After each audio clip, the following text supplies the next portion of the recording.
Thousands of federal workers are without a job, while thousands more are worried they could be next. The Trump administration continues to move full steam ahead with efforts to shrink the federal workforce and reduce spending.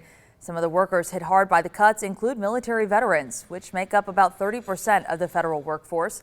Jared Hill has more.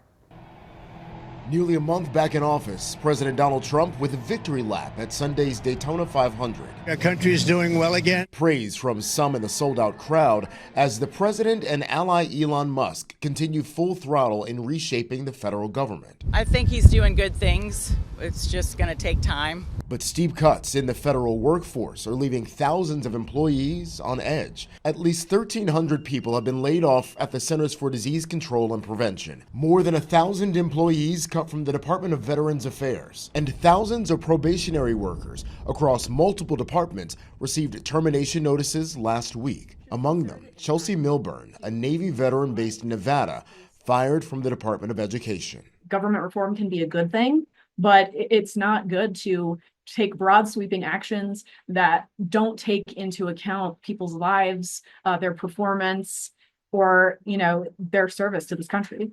California-based former IRS worker Jordan Solis was one of nearly 70,000 to take a voluntary buyout with the promise of full pay and benefits through September.